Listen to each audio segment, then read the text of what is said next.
Alright guys, welcome back to the workshop, and today we're going to be working on getting this all done. We're going to tear apart this the rear driver's side suspension now. I actually ended up ordering new inner and outer tie rod ends for both sides. They should be here Friday. I'm recording this Wednesday.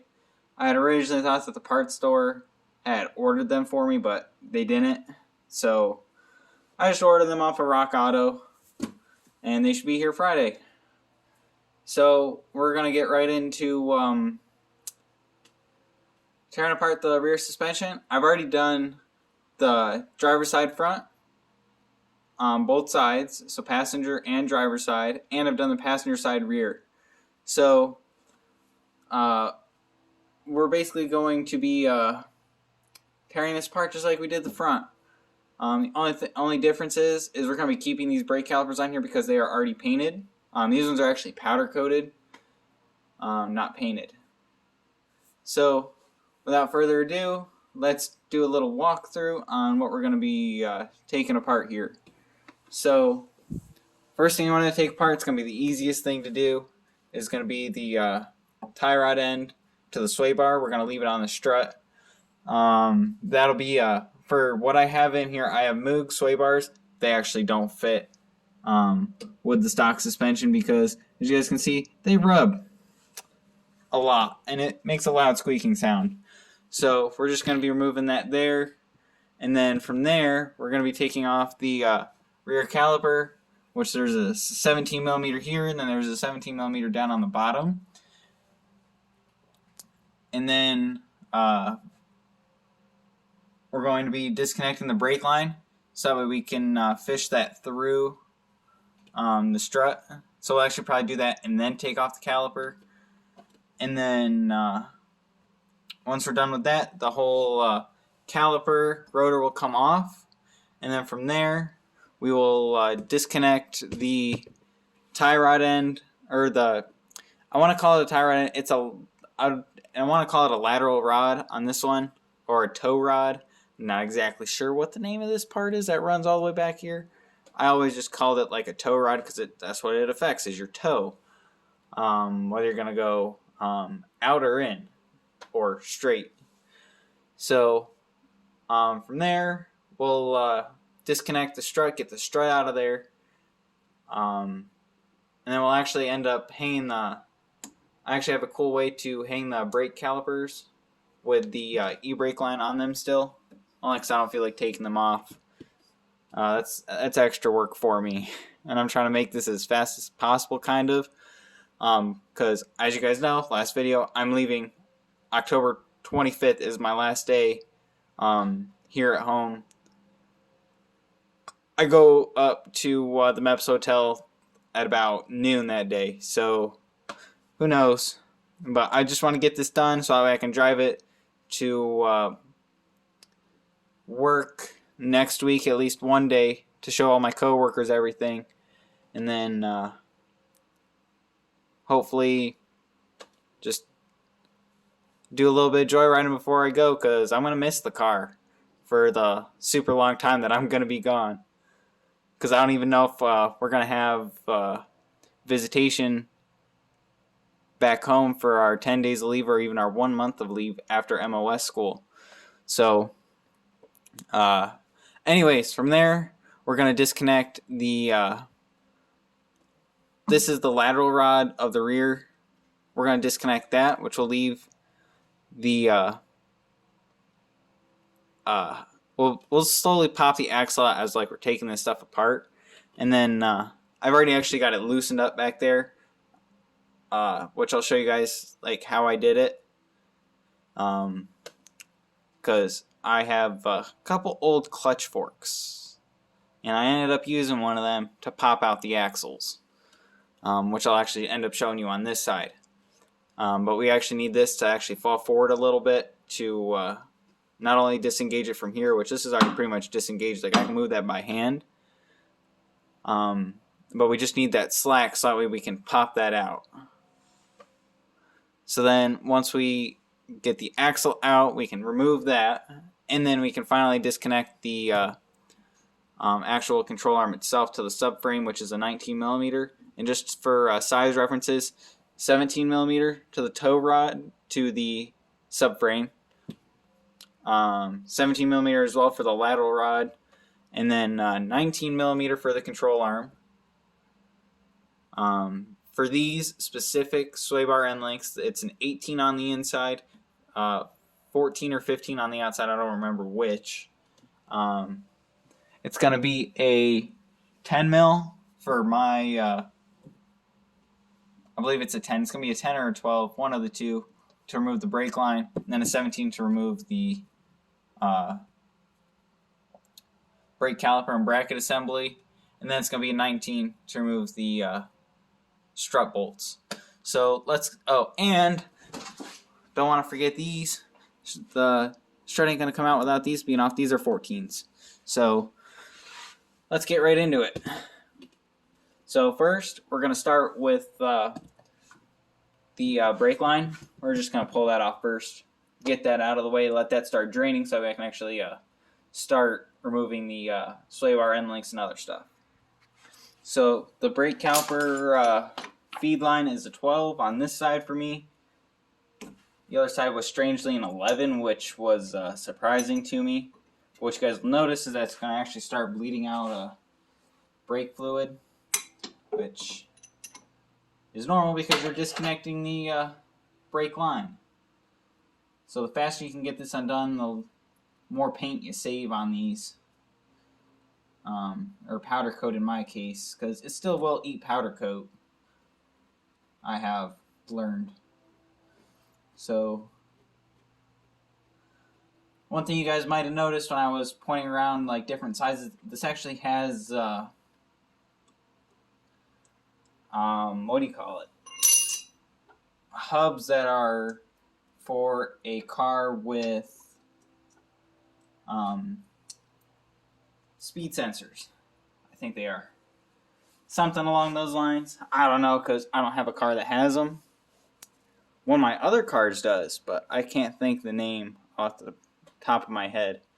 But they're little sensors that just go into the side of the hub. So now while that's draining, it actually doesn't seem to be draining a lot, which not very surprising because I have drained the rest of the system. So now we have that done, we can feed this up through and out. All you gotta do is twist it a specific way and it comes right out. And I'm just going to tuck that right back down so it drains into the funnel here. So next we're going to be working on the end link. Yeah, that's what I was talking about right there. So here, yeah, see 15 and then 18 on the back. These are actually quite tight on there. There we go.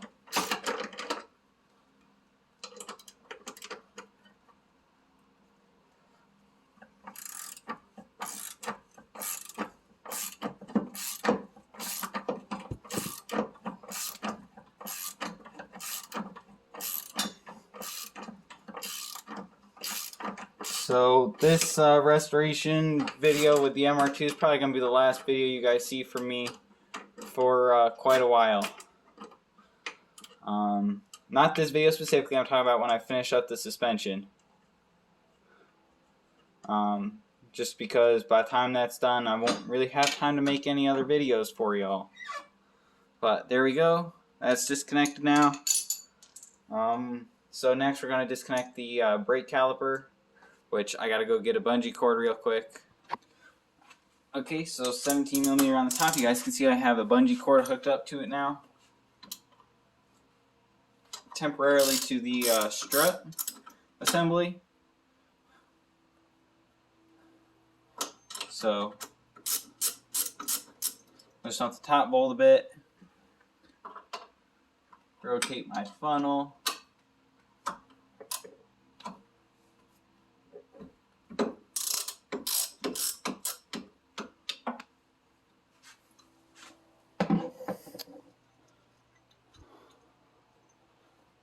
to loosen up the bottom bolt first, and then the top bolt. Or actually, I should say, I'm taking out the bottom bolt and then the top bolt. And I'm putting all my hardware together. Just that way I can keep each wheel separate. Or each wheel well separate for suspension.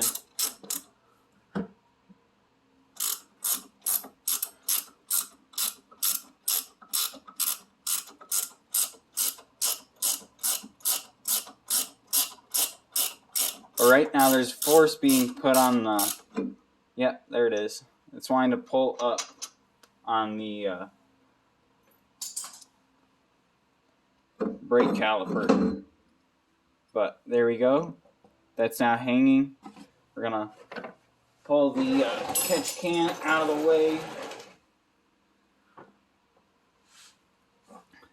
But there's no stress on this. It's all on the bungee cord here.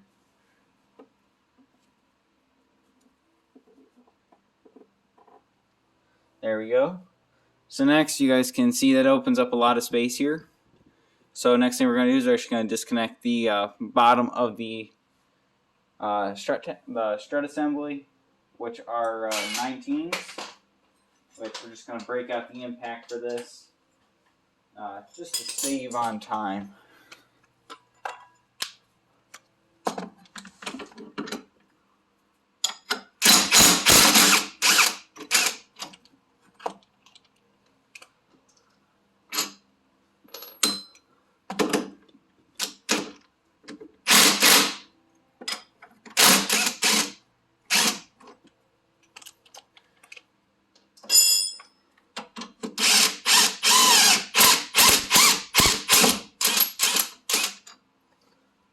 Okay, there we go. So the strut will actually probably be the last thing that we take out. Just because that's how we have the brake caliper hanging. And there's no other place to put it at the moment. But now the hub is dislodged from the strut tower. So next we're going to actually disconnect the tow rod, or at least what I want to call the tow rod. Forgot the 17mm socket, so I'm going to want that actually, unless I can take it out from here. Yeah, it's a little tough there.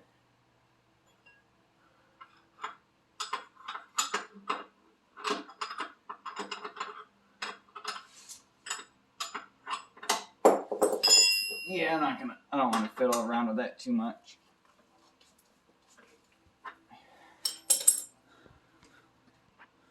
Okay, there we go. I disconnected the tow bar, or tow rod. So now, this is going to rotate to the side. I'm going to be able to dislodge the axle most of the way. So now we're going to actually go underneath the car, and I'm going to show you guys how I do this. So basically, here's what I do. I take the clutch fork, an old clutch fork, one that I don't plan on using ever. Only thing I plan on using it for is this. I have one set aside just for it.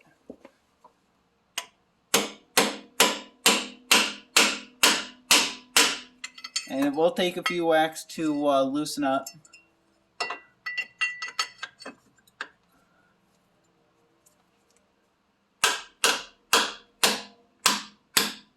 Just like that.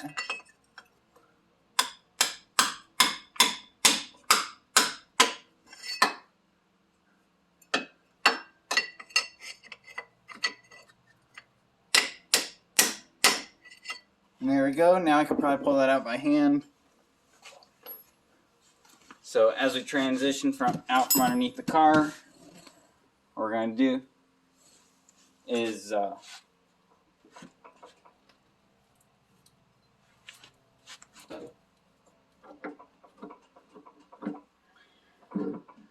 going to pull this into the hub. If I can line it up.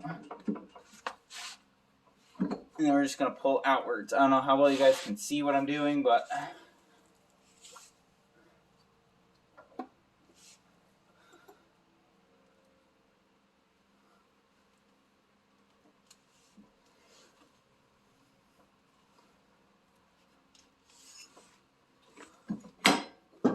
There we go.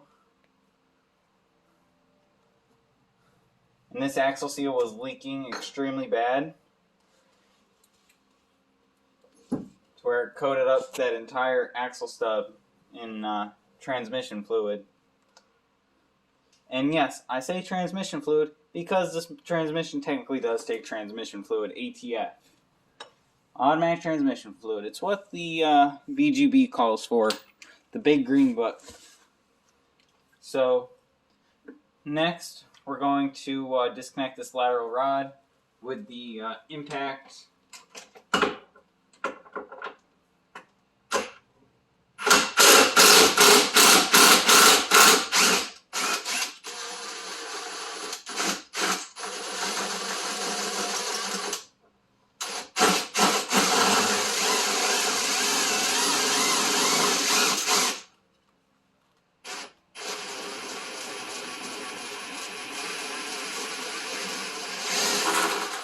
Alright, and then the bolt is out. So now, there we go. Hold the axle so that way nothing decides to break on you.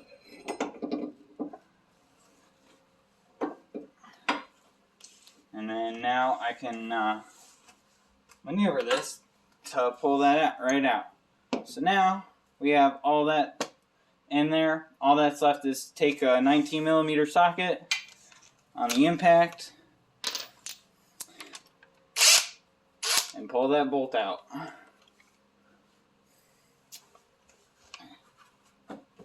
And it's going to drop to the ground.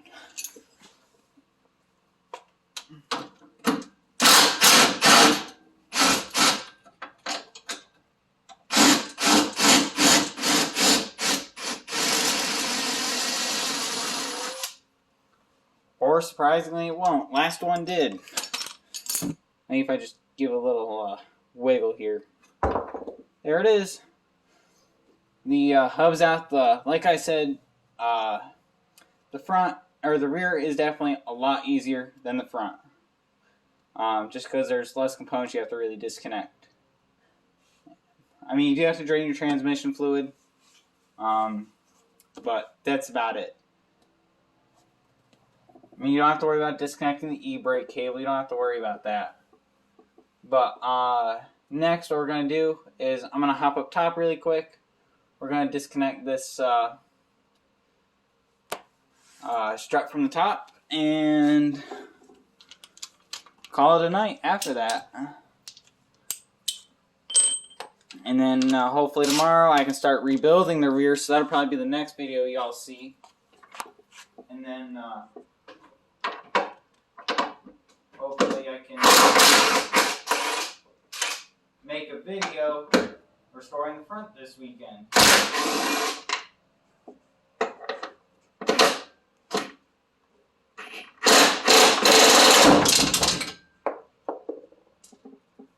I didn't go as planned. My janky hood rod setup just collapsed on me. That's okay. Didn't want to hold up to the impact. There we go. Now just to hop down below, grab this.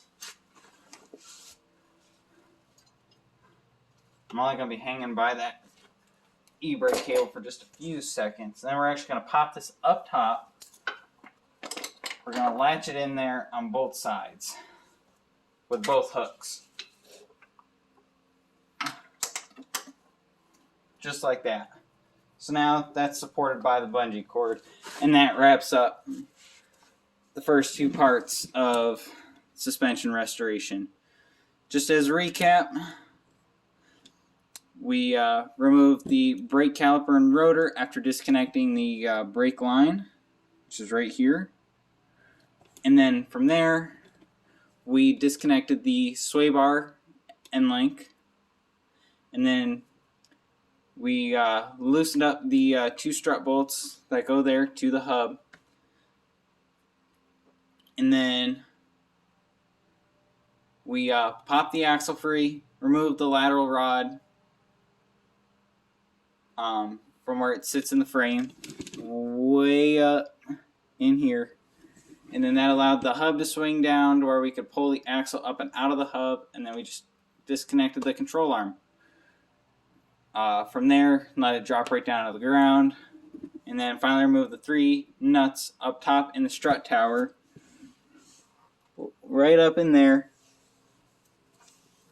for removing the suspension. And as I was explaining before, that tow rod, there's a 17 millimeter right up there, which I'm going to have to get out the breaker bar and fight for a little bit. But other than that, that wraps up today's video, guys. I hope you guys are enjoying this, hopefully not the final series, but definitely the last few videos for right now. So, stay safe, restore your MR2, or keep working in the garage, whatever vehicle you're working on. And hope you all have fun doing your own projects just as I am doing mine.